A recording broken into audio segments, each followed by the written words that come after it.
आज के क्लास में हम लोग को पढ़ना है भुजा के आधार पर त्रिभुज के प्रकार, kinds of triangle on the basis of sides. तो भुजा के आधार पर त्रिभुज के तीन भेद होते हैं, त्रिभुज के तीन प्रकार होते हैं। समबाहु त्रिभुज अर्थात इक्विलैटरल ट्रायंगल, समद्विबाहु त्रिभुज अर्थात आइसोस्केलस ट्रायंगल, विषमबाहु त्रिभुज अर्थात स्केलन ट्रायंगल। अब समबाहु त्रिभुज इक्विलैटरल ट्रायंगल क्या होता है? तो भुजा के आधार पर त्रिभुज के ये तीन प्रकार है। सभी का परिभाषा इसके नाम से ही स्पष्ट है। समबाहु, सम मीन्स बराबर और बाहु मीन्स भुजा, अर्थात ऐसा त्रिभुज जिसकी तीनों भुजाएं की लंबाई जो है वो बराबर हो, उसे हम समबाहु त्रिभुज कहेंगे। जिस त्रिभुज की तीनों भुजाएं बराबर लंबाई की हो उसे समबाहु त्रिभुज कहते हैं। जैसे यहाँ ABC एक त्रिभुज है जिसमें इसकी तीनों भुजाएं AB, BC और AC आपस में तीनों भुजाएं की लंबाई जो है वो बराबर है, तो ABC एक समबाहु त्रिभुज हो गया।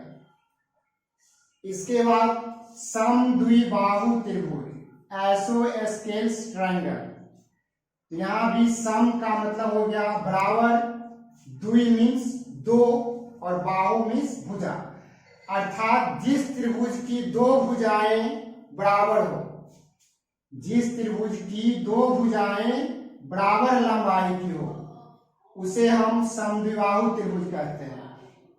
जिस त्रिभुज की दो भुजा बराबर हो उसे समद्विबाहु त्रिभुज अर्थात आइसोस्केलस ट्रायंगल कहते हैं।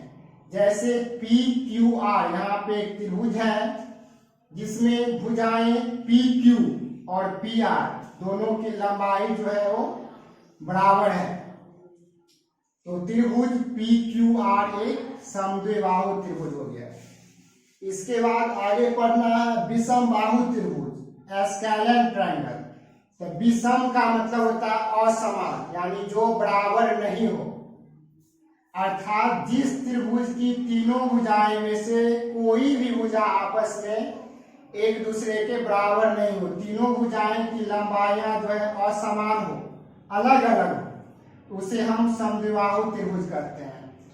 जिस त्रिभुज की तीनों भुजाएं असमान लंबाई की हो उसे विषमबाहु त्रिभुज कहते हैं। जैसे XYZ यहाँ पे एक त्रिभुज लिया गया है जिसकी तीनों भुजाएं, भुजा XY, YZ और XZ, तीनों भुजा की लंबाई जो है वो अलग अलग है, यानी बराबर नहीं है, कोई एक दूसरे के बराबर नहीं है, तो ये विषमबाहु त्रिभुज हो गया। तो आज के क्लास में हमें बस यहाँ तक पढ़ना था।